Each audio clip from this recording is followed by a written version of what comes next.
This is session 3, and this one's really going to be looking at how to make those collaborative team meetings as successful as possible, how to make sure that the facilitation is really in tuned and focused on implementing cycles of learning, and how we increase our productive collaboration within the collaborative team.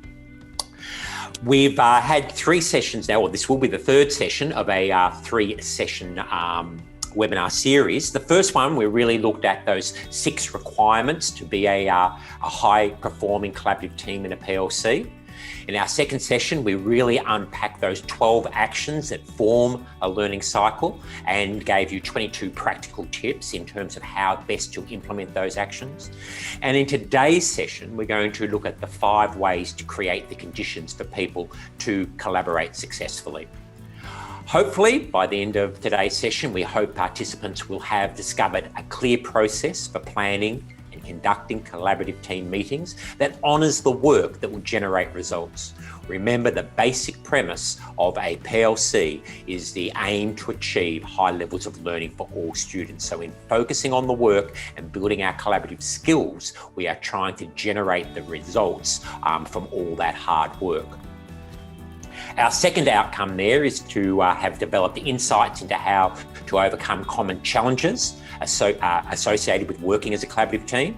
And I'm sure we've all had experiences in many different forms of collaborative teams over our time in education. And I'm sure people will say there's been different levels of effectiveness and efficiency within those teams. So today we want to really dig down on how to make sure the collaborative team process is as effective and efficient as possible. And the final one, which has been the common thread through all of the webinar series, is really focused on learning the true work and focus of high-performing collaborative teams in a PLC. Again, just a reminder that our new book, Collaborative Teams That Work, is coming out in December. Can be pre-ordered now. And in this book, we really elaborate on the things that we've tried to cover in this 3 webinar series. We haven't been able to go into a lot of depth into some of the things that you'll find actually in the book. So highly recommended that we've whetted your appetite for this work to really dig down deep, and you'll find a whole lot of further information to progress your journey as a PLC and a high-performing collaborative team. Just in time for Christmas, to be able to buy it for your family. Beauty, wrap it up and put it under the tree. Thanks, Colin. Welcome, everybody. Really look forward to hearing from you, reading your comments, and just engaging with you over the next hour. So let's just get into it. Again, we're quite aware that most of you will have worked with us over the past 2 sessions, but I think it's important because there is a thread that runs through, just to give you a brief review of where we're at. So if you can go back to, if we think the session, first one, we looked at the definition of a professional learning community that we slightly revised from the DeFores et al. And a professional learning community is educators committed to working collaboratively, remembering that's the what, and we're going to go into that in a bit more depth today. Using action research and recurring collective cycles of learning, which we went through, as Colin mentioned last week, as we outlined those 12 actions and tips that are associated with that. And of course, that's the how, which is a big part of our body of work and experience in the space over the last 10 years. And to inquire into and increase the impact of their teaching practice to achieve better results for the students that they serve. And we're going to take a real dive into to inquire into in this session. We often feel this is a bit neglected in the space, and it's actually very difficult to do, you know, and we experience this firsthand. So we want to give you some real tips around how we can do that to increase our collaborative efforts. Also, we've had a look at the definition of collaboration, and we've shared with you that it's a systematic process in which we work together interdependently to analyse and impact professional practice. So remembering that when we're meeting in collaborative teams, our agenda is really to support one another to get better at what we do in the work that we do with kids every day. And so we are reliant upon one another for that. It's the job embedded professional learning of our teams that really supports us to be the best teachers we can be. And of course, we do that to individually and collectively improve our practice, which improves our individual and collective results as part of that. So we've clarified a lot of the language, and we've also looked at what collaboration means to help teachers really capture each other's fund of collective intelligence. We're a big proponent that that's what collaborative teams do. You know, that's what we've experienced. That's what the research tells us. Collaborative teams is the enabler for that collective intelligence that has more students achieving at higher levels than if we work in more isolated and traditional ways. Then last week, we just had a look at our cycle of learning, and they're the 12 actions and those tips. And we gave you tips within 3 phases. In the preparing the learning phase, we gave you some tips associated with each of those 5 actions.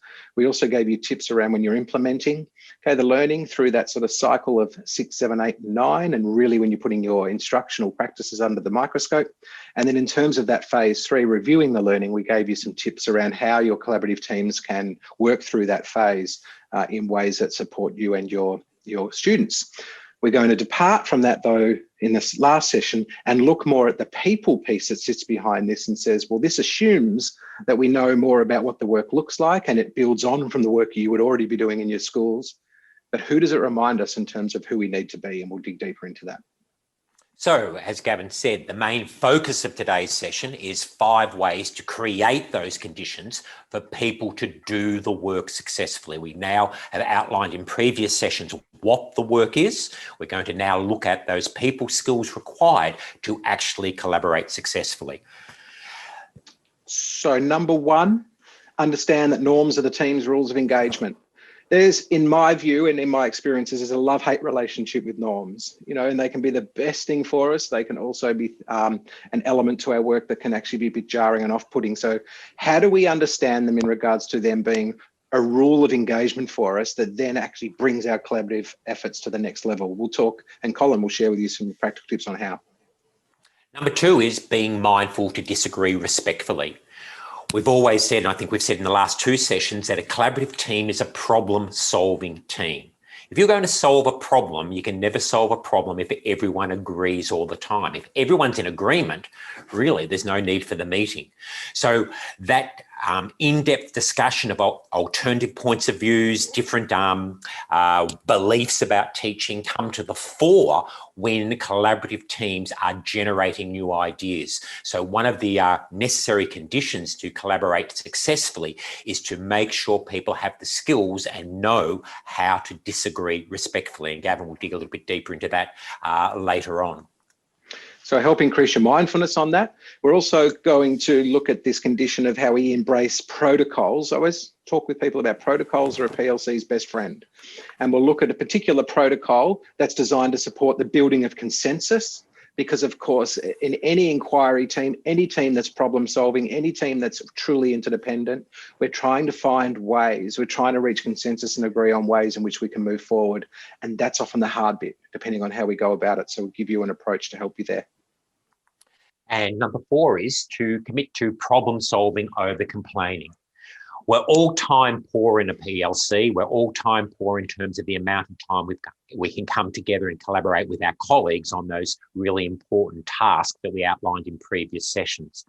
What we need to do is make sure we're maximising that time and that we're focused on problem solving rather than just whinging or admiring the problem. So we'll look at a couple of things there that we can do to make sure that a collaborative team is truly a problem-solving team, thinking about, you know, what possible options do we have to overcome this problem rather than just giving into the problem and maintaining that status quo. And lastly, take an informed approach on how the meeting will run. You know, it's the actual agenda preparation and how we frame our meetings and what we put in them that is often an indicator to how successful it can be. And it's a genuine lever to supporting your collaborative efforts to move to the next level. And we'll just give you some tips on that and some ways forward so that can really value add to the agendas that you would already be using and the ways that you'd be preparing for your meeting, your collaborative team meetings. Okay, so Cole, take us into the first. Okay, and that first one is understand that norms are the team's rules of engagement. I've found often when I do present workshops on PLCs or work with collaborative teams and schools, one of the first things they do, one of the ideas they grab onto is the norm idea. It appeals to schools and teams because where they've been struggling previously has been around the people skills required to actually do this work. So what I've found is many teams or people who participate in those workshops will run back to school, get the norms piece done and almost tick it off their to-do list. It almost becomes an item of ticking it off. And norms shouldn't be that. Norms should be lived and alive in all team meetings. So let's unpack what norms are and why they're so important in allowing teams to collaborate at high levels of collaboration. So norms are really those broad descriptors of behaviours which all team members of school effort will engage. So it's not assuming that people know what it means to act professionally or when we meet. It's really being quite clear and involving the team members themselves in actually identifying what behaviours are acceptable, what behaviours aren't acceptable. Norms are really important because they create that consistency across the whole PLC and across the individual team members when they come together in their individual team. The main purpose of norms, if we keep it in the back of our minds, is to allow teams to be effective and efficient as they're implementing the cycle of learning process that we've outlined previously. So norms are really those rules of engagement. They're upfront, they're clear, we know what they are, we know what the expectations are, so that we come to the meeting, we're not arguing about those things, they're clear and we can now get on with the work we need to do. So in developing norms, teams need to consider the following three questions. What behaviours do we expect to see frequently? If this was going to be a highly productive and effective meeting, what behaviours would we expect to see, at every meeting? What behaviours are we saying are unacceptable? Let's get clear about that. Which ones are absolutely not tolerable and will impact on our effectiveness in doing this work? And thirdly, and often neglected or even forgotten, is how are we going to handle a problem when they do arise? We know that teachers are passionate, particularly about their teaching practice. And we know from our definition that this whole process is around making teachers examine and reflect on and improve their teaching practice. So we can almost anticipate that when teachers come together to talk about their individual and collective practice, there's going to be issues of conflict arising. So what are we going to do about that? Let's have a little look here. Here's a way of just thinking about norms. Many of you will already be working in teams. Some of them might fit the collaborative team definition that we've given you previously. So consider, do your teams have norms already? How clear are those team norms? Where did those team norms come from? Were they inherited? Were they just, statements on a piece of paper that were handed to the team? What ownership and understanding do team members actually have of these norms? Do they clearly detail the expected behaviours from team members? Some norms can be written as beliefs and really aren't specific enough to actually guide the behaviours of team members. We're not trying to set up a situation where people fail, where they fall into what I call the norm trap because they're unaware of what the norm was. We want to make sure that the expected behaviours are clear and have ownership by all team members. And is there an agreed process to be followed when norms are breached? Because I would say if a team hasn't considered what the actual breach process is going to be, when a norm is broken, it's more likely to be handled in an individual or a personal way than in a professional way of just following a process that we agreed to, guys. And the last one here is how often are the norms formally reviewed? Norms should be living. As people experience this work and do more of this work, they'll get better at doing this work. So norms shouldn't be static. As the team moves to higher and higher levels of productive collaboration, the norms will need to change to reflect that changed circumstance.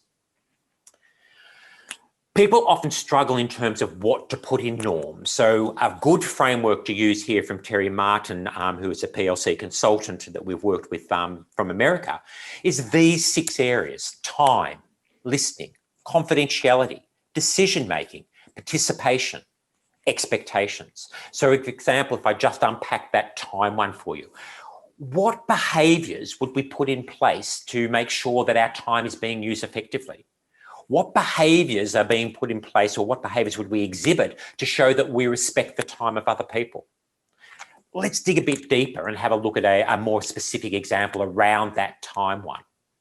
For example, on the screen there is a team's belief around time. Their belief, if you like, is we will use our time effectively and productively. That's their belief.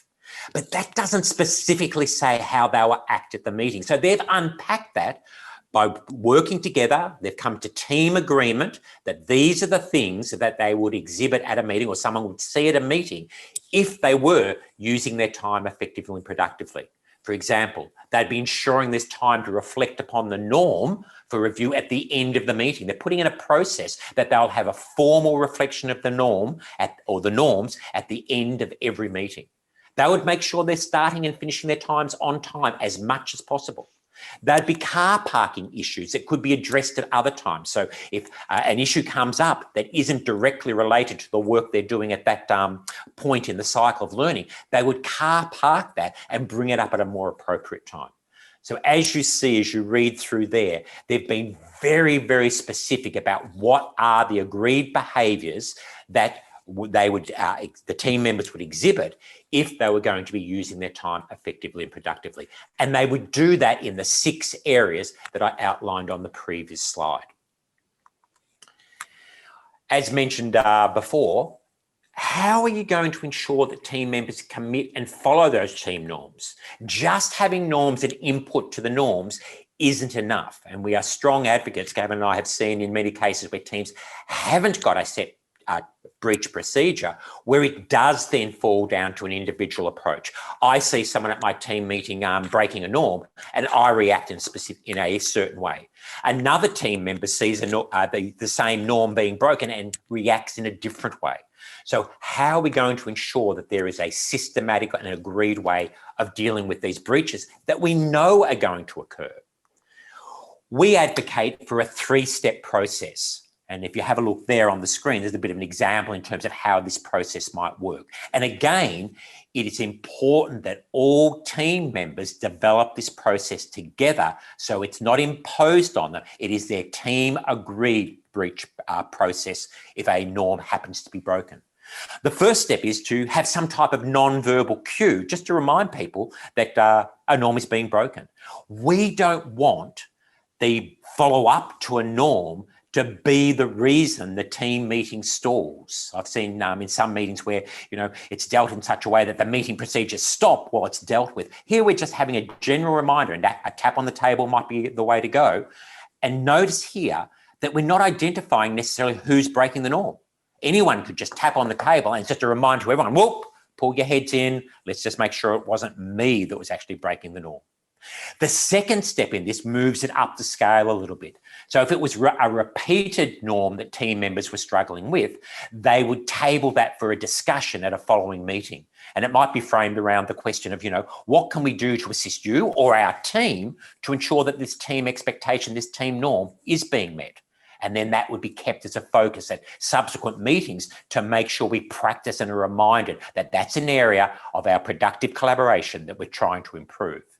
And of course, the final step, if we really are truly invested in this, and this is seen as, a whole school responsibility, we are a PLC and a collaborative team within that PLC, then if it continues to happen and it is stopping the team perform the work they're trying to do in improving student learning, of course, it should move up the scale to either the principal, assistant principal, or whoever is the person overseeing the work of the collaborative teams. So it's a more direct approach being taken.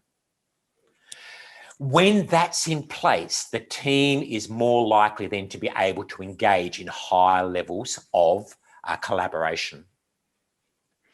So thanks, Cole. There's a lot of practical examples in there. And I think you, again, reminding everybody that these are examples, but as Colin mentioned, the ownership rests with the team. And this is just an example of process, but authentic collaboration, and authentic meaning the way we defined it earlier and the way we defined it in, have been defining it for years, in that truly interdependent nature, is the pathway to relational trust in schools.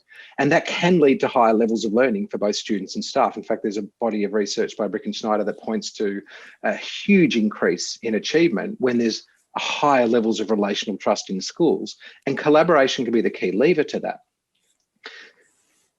Working on the right work that everyone has a stake in, though, is the key ingredient to building that relational trust. I often say when I'm working with schools, we don't even have to like each other, but we do have to learn how to respect one another and work professionally with one another, because collaboration is a discipline. If you think about Professor Elmer Harris and Dr. Michelle Jones' body of work around a disciplined collaboration, I really like that term, because it just means for that hour, we're going to work on the work. Because if we waste time and we're not effective and productive, like that statement was said before, then our students are not going to get that hour back, because the reason that we meet is because of the impact that we have that's going to build them. And so to help us do that, what we want to do is get clear about the work. And we know in a professional learning community that the right work to work on, which helps to build the trust, what do we want our students to learn, how we know our students are learning, how we respond when some students do not learn, and how we enrich and extend the learning for our students who are already proficient. Now, we know from our webinar series here that these 4 questions really do sit behind the cycle of learning. But what it ensures is that every time we meet, we each have a stake in what we need to address, which impacts upon what we do back in the classroom, which makes a difference to the students that we serve. So when there is disagreement or things do happen, we know that what we're doing is important enough to sort of work through it, which will give you some practical ways of helping that. The norms are the absolute key to doing that, or operationalizing them anyway. So what makes a successful collaborative team culture? If we think about this from the perspective of trust, this is Patrick Lencioni's work. Many of you here will know, I'm sure, Patrick Lencioni's work has been foundational in helping us understand what trust means in a culture and in an organization. But 1, we got to trust each other. 2, we can engage in unfiltered conflict around ideas, which we'll give you some tips on. 3, they commit to decisions and plans of action, which we'll come to in our 5th point today in the webinar. 4, they hold one another accountable for delivering against those plans. And we know in the cycle of learning and in this professional learning communities model that we're sharing, that we are mutually accountable to the students that we serve and the learning that we bring for those students. And 5, we focus on the achievement of collective results, which is a big part of our definition as well. So we know what makes a successful collaborative team culture, and the team norms are operationalizers, if you like. They're the catalysts to help teams to be able to get to the level that Patrick Lencioni in his work here is indicating. A couple of other things before we change tack. Remember, we shared this with you before around every cycle of learning. So in every cycle of learning, there's action research into improving teaching practice. But within that, that's the work of the collaborative teams, there's also action research into improving teaching practice, which is the work of the whole school.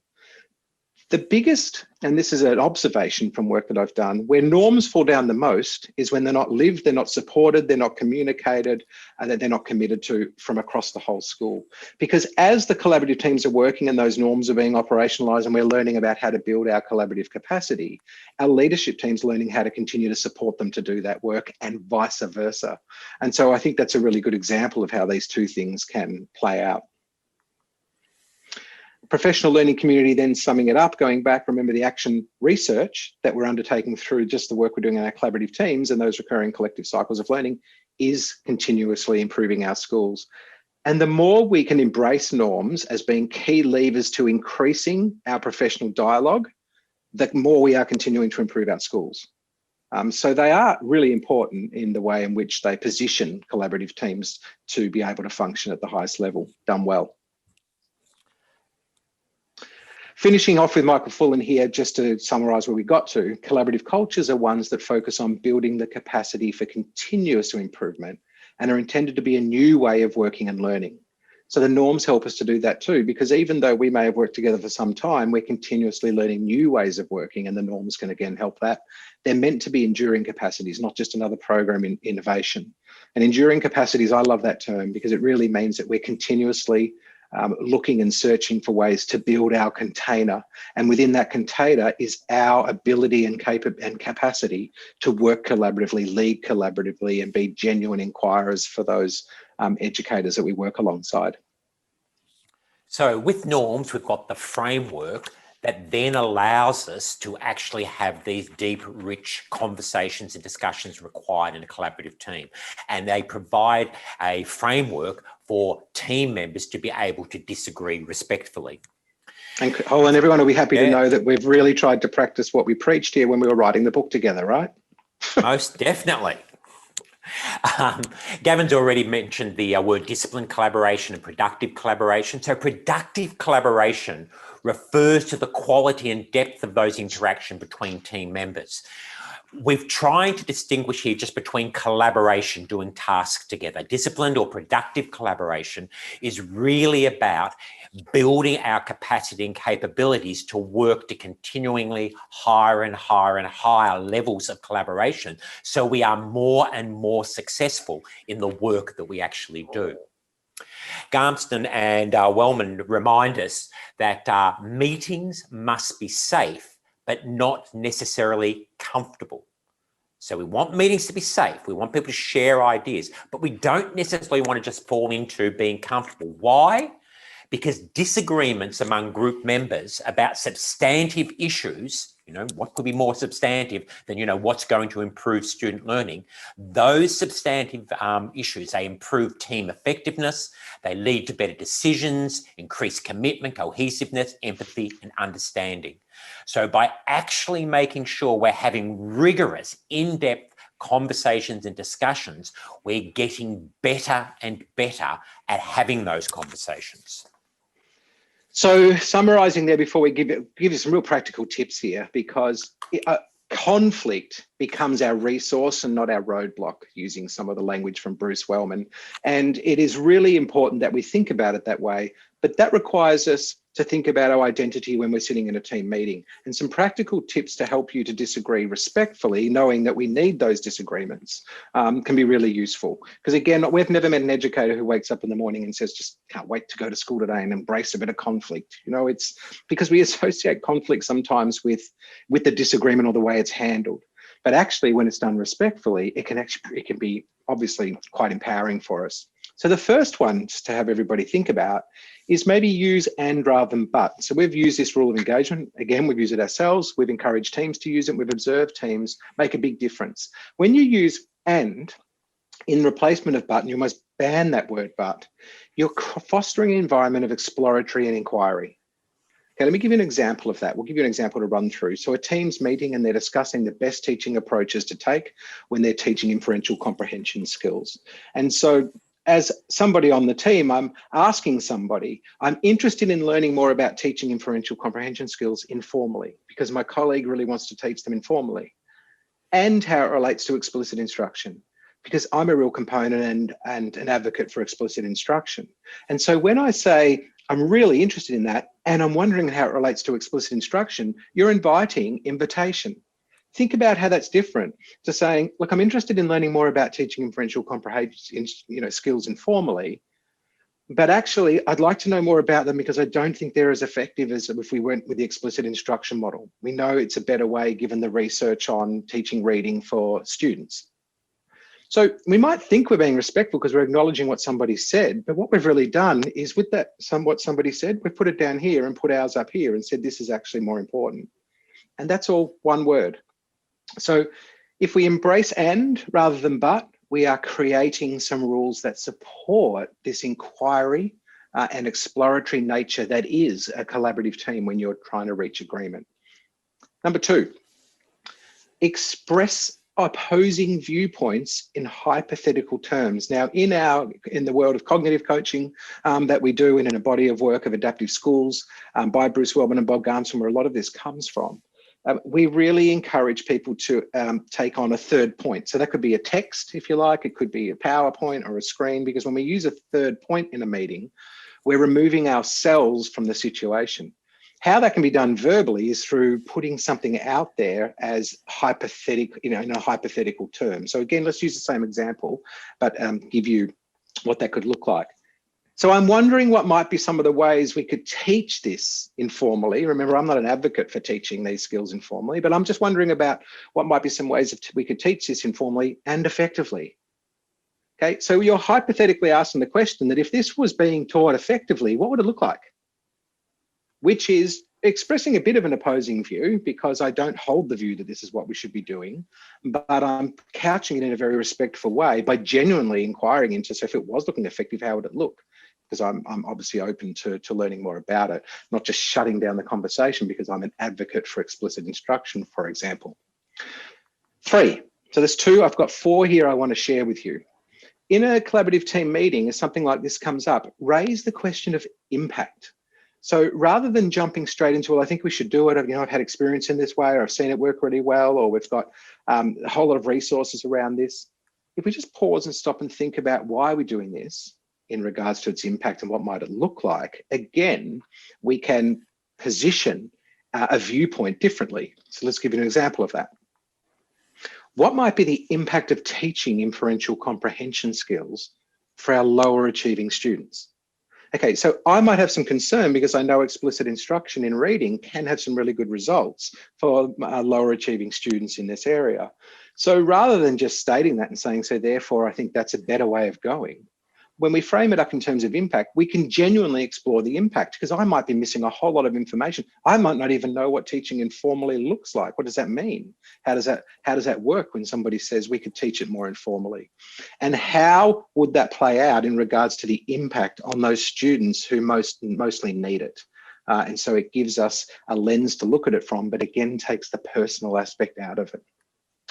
And the last one to share here, which can be really useful, is to elicit underlying reasons. Now, again, intonation is very important, and the way we say things are important in a team meeting. But when we're eliciting underlying reasons, obviously we're not just saying, so, well, why would you say that? Because clearly that would be almost passive aggressive. But if you couch a question just to work out in a genuinely inquiry fashion, it could sound like this. Tell me more about why you see teaching inferential comprehension skills informally as our best approach to take here. I'm really interested in what it is that sits behind this, that for you means this would be our best way to go, because I don't really understand it, and I'd love to find out some more. That's very invitational. Remember, what we're trying to do here is to seek to understand before seeking to be understood. It's impossible nearly to collaborate and form consensus and agreement if we don't come in with that piece, or come in with that viewpoint. You can see here, this again from Bob Garmson, but with Kendall Zola, a person with an intention to understand another's perspective selects behaviours that are congruent with this goal. And so we've really got to be mindful. I think we frame this condition up as being mindful, because that helps us to check in on our intention here. When you go into a collaborative team meeting, if you're clear about its purpose, which we'll get to, and we've got something on the agenda that requires us to reach agreement or explore or reach consensus on by exploring some key facets, then I need to know that my intention here is to seek to understand as much as it is to be understood.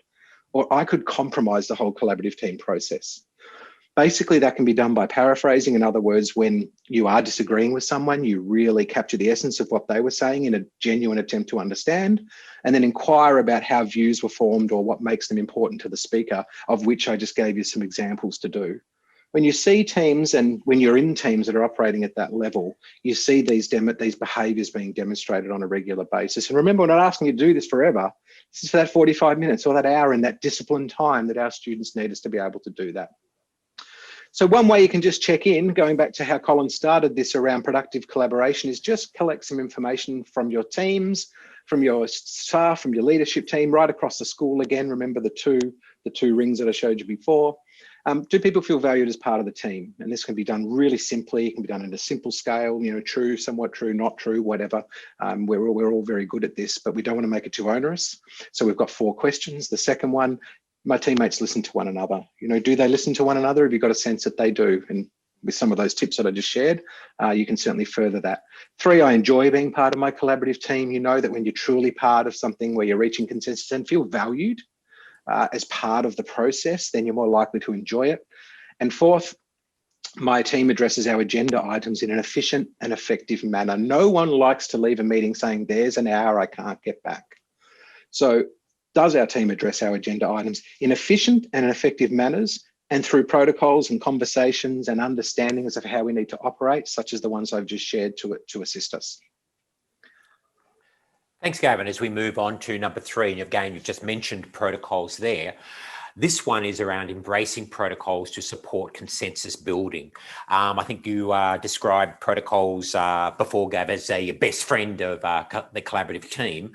We're strong advocates that when the agenda is being formed for the following meeting, that the team is also thinking about what protocols might be best suited for the particular discussion or the decision-making process they might be having. So we want to just take you through one protocol here in terms of how to really build consensus so that a proposition or a proposal can be put forward by a collaborative team. The first step in this is really the need to build shared understanding of all facets of the issue. Let's use that example that, Gavin, you were using before in terms of the teaching of inferential skills in a particular year level. The team may have looked ahead on their scope and sequence and seen in 3-4 weeks, that's what they're meant to be teaching in their classroom, or that's going to be the focus in their classroom. So the first thing the team needs to do is really start to build their shared understanding of, well, what are those essential inferential skills we want our students to learn? Are we all interpreting them the same way? Do we all have a similar level of proficiency in mind in terms of what we want these students to achieve in those particular skills? So a question here that may be used to build that shared understanding is, what do we need to consider to ensure our students learn the required inferential comprehension skills for this upcoming cycle of learning? So here the team is really having a discussion around, are we clear on these skills? Are these skills actually appropriate? Are there any issues we might face in teaching these skills, to make sure everyone's on an equal footing when they enter into the discussion that they're having. And Cole, just if I could add one thing to that, remembering that our goal at this point of this protocol is not to reach consent, not to reach conclusion, not to advocate for anything. This is a real exploratory stage. All we're doing here is seeking to understand and explore the facets of the issue. We're not getting ourselves or putting ourselves in a position where we want to make sure that one thing is better understood than something else. It's genuine exploratory dialogue that you're hearing at this phase. Yeah. Because I think if everyone is coming from a different point of view, it doesn't have a similar understanding of what this unit of work may involve, then they can't contribute to the discussion as they could if there was that, united and leveled understanding in terms of what this was going to focus on. So the second step of... No, I was just going to say, and I think hopefully everyone can see from the preceding information I just shared how that helps you to have that kind of conversation. Exactly, because right. we can utilise those rules of engagement. Sorry, keep going. Yeah, and I should mention, Gav, that what you've just described in that previous part really overlays all this. Those skills would come into all of these 4 steps in this process. So the next step in this is to really research and brainstorm possible solutions to the issue. So the previous step may have happened at one collaborative team meeting where you've got clear that everyone has got, a common understanding of what these inferential skills are. And then there might be some opportunity to outside the meeting to do some research or to brainstorm some possible solutions to the issue. So it's going to be an informed conversation, an informed discussion when the team members come back. It may be that we flag, that we're coming up to inferential comprehension. At our next team meeting, let's get our literacy expert in to sit in on our meeting and utilise some of their expertise at the discussion we're about to have. So a question that might be asked here, and could be a question even put on the agenda for the next meeting, is what are the options open to us to teach these inferential skills? So team members could go out and do some research and then bring back, and each team member might be asked to bring back one idea, one teaching approach of how we might teach these inferential comprehension skills to our students. At the next meeting, when that discussions have, each person in some way would present back what they've found. There'll be an audit sharing, not a discussion, just an audit sharing at this point in terms of ranking and the reason for these most promising. So I might come back and go, oh, wow, teaching these skills informally it seems to be a really good approach. Here's some of the things that the research says about if we teach it informally, we might need to be mindful of. Gavin might come in and have done some research about teaching this skill explicitly and some of the benefits and pitfalls of doing it that way. So that all those ideas are laid out, which then at the end will allow the team to rank the actual how promising each of those ideas are for their particular students. So the question here would be is, what are we seeing as the most promising options. And why are we saying that? What's the reasons behind advocating and thinking this is a better approach than this approach? And given this discussion, how would we now rank these options that are before us?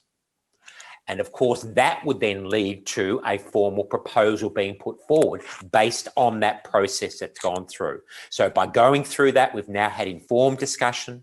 We've now been able to look at research. We've been able to network with our literacy specialists within the school. And now we're ready to formalise a proposal. So a question that might help here would be, given how we've ranked these options, what's our proposal for moving forward? Now, I should point out at this point, it doesn't mean that the team has to decide we're all going to teach the same way.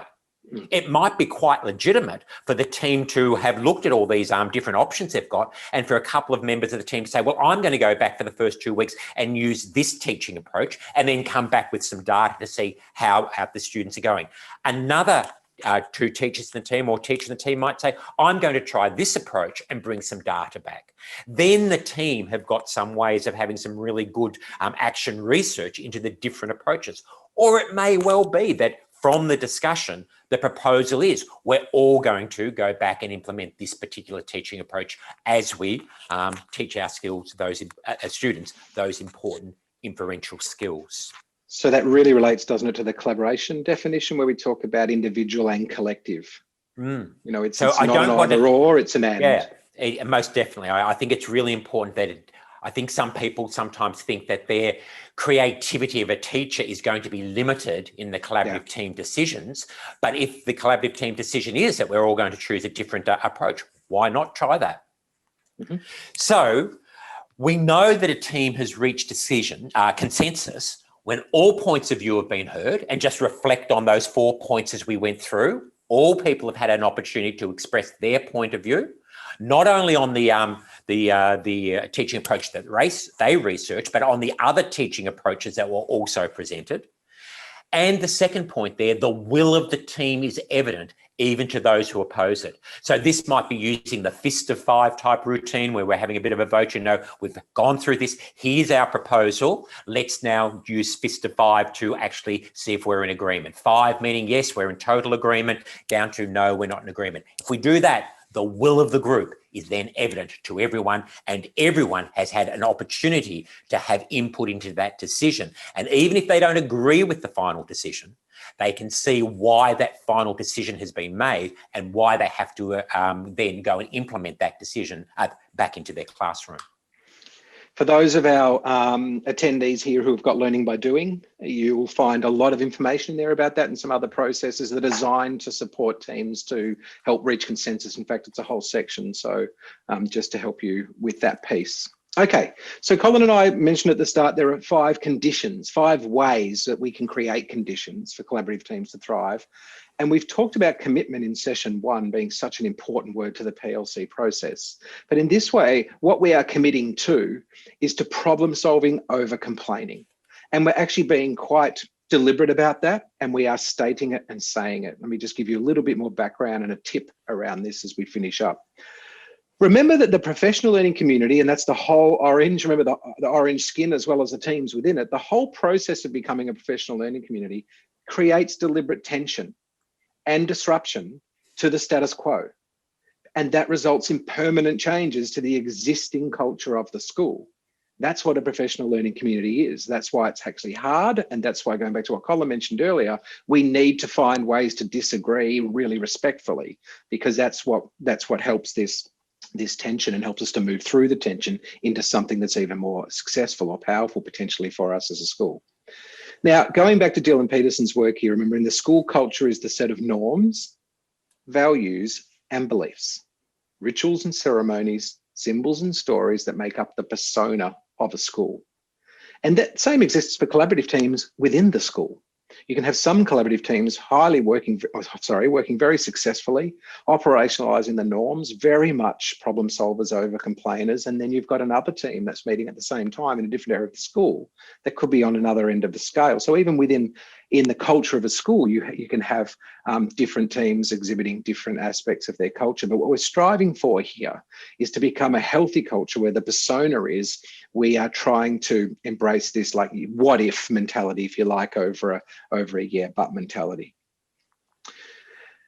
The culture of an organization, again, is shaped by its beliefs, its values, and its attitudes. And I guess a lot of what we're speaking about here, even though it's underpinned by beliefs and values, are the attitudes that you see. And you can see that in the way norms are operationalized actually in schools. Depending on what you're doing with them and how they're working will often give you an indication into the attitudes that people have towards them. The same thing exists when you think about collaborative teams who are genuinely engaged in inquiry. You can see the attitude of people as a team member for that short period of time, demonstrating the kind of professional behaviours that are congruent to this kind of work. So if you have a look just a little bit further here around what Anthony Mohammed frames up as a healthy culture exists when the adults, practices and policies work collectively to achieve the mission of the organisation. Now that includes, if we narrow it down, we're trying to become a school of problem solvers because that's what professional learning communities require. And so therefore, we're going to do everything we can to continue to improve our skills, our capacity, our beliefs, and even our identities within that space. And that's not always easy, as I'm sure many of you who are listening and are listening to this would agree with. Okay, so summing up here to some degree, what are we committing to? Well, as Anthony Mohammed reminds us, a healthy culture are problem solvers. A toxic culture are complainers. And one way that's been so simple, but I've really helped schools with, and I'm not even sure where I picked this up over the journey, but they've found it useful, is if we're going to commit to problem solving, think of the 90-10 rule. We're going to try and spend 10% of our time admiring the problem and 90% of the time trying to solve that problem. So most of our energy, our dialogue, our protocols, and all of the things that we're learning about how to work collaboratively, we're going to focus on the problem. We're going to focus on it and solve it. The problem itself, we're going to spend 10% of the time and get specific around what it is. That's very different. I think you'd all agree that spending 90% admiring a problem and only 10% trying to solve it, it does end up a little bit like the Titanic, shuffling deck chairs on the Titanic. We kind of end up in the same sort of place and we don't really want to be there. And this can be a huge shift because it's as much about what we're mindful of and how we approach our work as it is about the work that we actually do. And professional learning communities is all about collaboration. It sits at the heart, and collaboration at the heart of it sits inquiry and exploration and reaching consensus and agreement on things that are important. So this becomes critical. So even just the 90-10 rule can be really useful to talk about in your teams and, just think about how would we commit to that? What might it look like? What might it sound like? So summing up here, sorry, Cole, just on this piece is remember culture's what's happening when no one is looking. Now in schools where there's a high level of relational trust, there's less of a need to look. We don't need to check up because we know the results the teams are getting is coming from the way that they're actually working and what they're attending to when they're meeting together in the most professional manner. So if you think about that, it's an interesting way to look at just the teams in your school or your school. What's the scenario? What's happening when nobody's looking? Because that's an indication of just whether we're more problem solving or whether we're actually more complainers, and what might be the opportunities for us to dialogue around that so that we can move our culture forward if we've got some limitations or some things that are happening that aren't helping. Thanks, Gav. Our final one is to take an informed approach to how the meeting will run. Through the whole webinar series, 3 webinars that we've had, we've talked about different aspects, the work, the people skills required, the use of protocols, the place of norms. So what we've done in our book Collaborative Teams That Work is given a sample agenda that might be used to make sure an informed approach is being taken to the actual collaborative team meeting. So we share that there, you can see on the screen. We just want to pick out a few points here to show how we can now bring this whole process together as we plan and as we work through the building of the agenda for a collaborative team. The first bit I'll just point out there is really around the first point I talked about this evening was the use of norms. We strongly suggest that on the agenda, the team norms are listed. You can see on the agenda on the left-hand side, there's a spot there for those 6 different areas. Now, you might not be able to write down all of the behaviours, but you might write down the belief that those behaviours are supporting in each of those 6 areas. In some schools that I've worked with, I've seen them on the at the meeting time, they bring to the table one of those plastic displays where they have their full norms and actually place that on the table as a reminder of their full list of behaviours in terms of the meeting. In some schools, they have a folder where they keep the minutes of the meeting. At the front of the folder is the full list of their norms. But having it on the agenda is just a subtle reminder, hey guys, we've done a whole lot of work, we've come together and we've developed these together. These are the norms that we're going to follow for this 45 minutes, this hour. These are our rules of engagement. Also listed there next to that, you can see a spot for the norm breach procedure. And again, we found that by having it listed on every agenda, it just becomes normalised, it just becomes a reminder and operationalised as the teams work through the business of the meeting. If you look on the right-hand side of the agenda down there, you can see, and I'll just go to the bottom one first, at the end of every meeting, we strongly advocate that there should be a review of a focused norm. So at the end of the meeting, I might be the norm observer, and you can see that's one of our team roles up there on the in the top left-hand side. One of our team roles is having a norm observer. So at the end of the meeting, this person is going to give a honest and critical reflection of how the team has worked during their time together. So as a norm observer, I might go, wow, it was really great at this meeting. I know we've been really working on making decisions in a timely manner. We've made 3 decisions today, and our time that we took to reach those decisions and come to consensus was greatly reduced. There wasn't a lot of side dialogue going on. I did, however, notice that during a couple of those discussions, people were tending to cut people off and talking over each other. That would be noted down, and that would then be the focus norm for the following meeting, which is the box at the top on the right-hand side. So in there, even at this meeting, at that previous meeting, the next agenda is being formulated already. So it's not the work of someone outside the meeting. It becomes a component of the end of this meeting. We're getting ourselves set up for the next meeting. So here, the focus norm would be, we're going to work on not talking over each other. So at the next meeting, the norm observer, or it might be the chairperson or the facilitator, and then he'll say, hey guys, at our previous meeting, we really struggled, or our norm observer noted we struggled with talking over each other. I want you all to take 30 seconds now and just jot down 2 things on a post-it note individually that you can do to make sure you don't talk over each other. Boom, boom, boom. Now let's get on with the meeting. You can see how that process then makes sure the norms are lived. They're not just sentences on a piece of paper, words on a piece of paper. They're things that are operationalised and come back to, and there are deliberate attempts to get better at doing this work. So we shift the level of our collaboration. We make our collaboration more productive by doing the work.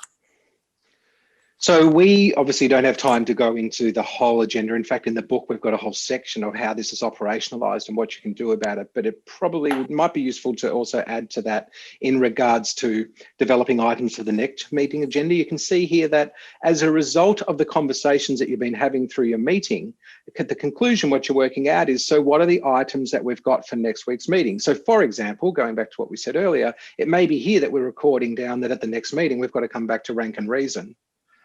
Because we've had some thinking around it, what might be important for us to make some commitments around as we try and reach consensus. And then as we just showed, it goes up here and you're writing that in. You're also writing in the time allocation. Obviously you're not writing the decisions because you haven't come to the decision as yet.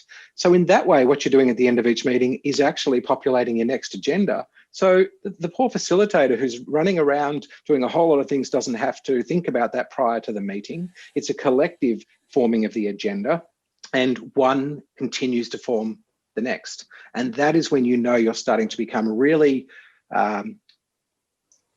really knowledgeable about the process, the PLC process, the collaborative team process, and where you start being more efficient and productive in the time that you have. So just a couple of tips for you there around the agenda. So I notice times are coming up, so we'll just quickly sum up and then go over to see if there's any questions. There's our roadmap for our webinar series. So we've looked at those 6 requirements, we've looked at the 12 actions and some practical tips around implementing those 12 actions. And today in the webinar, we've really focused on those conditions to make sure we're deliberately trying to increase our levels of productive collaboration as we actually do the work. We shared this quote in our first webinar, but we'll just bring it back again because it so successfully summarizes what we've been trying to focus on over this 3 webinar series and in our book, Collaborative Teams at Work. When your clarity meets your commitment and you apply action to the problem, your world will begin to transform before your eyes. And as Gavin mentioned before, the whole point of the PLC process is a deliberate disruption to the status quo. We're trying to transform schools so we move ourselves closer to that ideal of achieving high levels of learning for all students. So at this point, we'll hand back over to Lauren, our moderator, to see if there's any questions that we can answer in the last remaining minutes of our time together. Thank you so much, Colin and Gavin. That was a brilliant session. I really appreciate all of your time, and I'm sure everybody else is very appreciative as well. We do have a couple of questions. So the first one is specifically about the roles of everybody in a meeting. So do those roles rotate with each meeting? Does everybody sort of have a go at each of those positions? I might tackle that one first, Gav, and you can chime in if you want to. Go for it. I believe that over a period of time, you need to teach those people what are those, what the roles are. That's the first thing, getting people clear about what those roles are.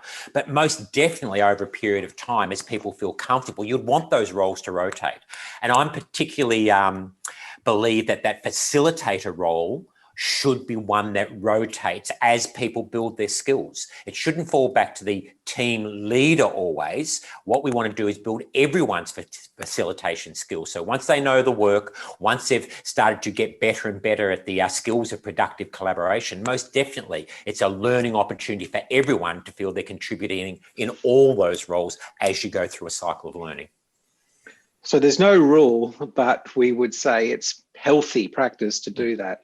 And if you're able to share that and become that facilitator, it also increases your empathy as well as your skill base about what it means, which in itself can cultivate a more collaborative culture.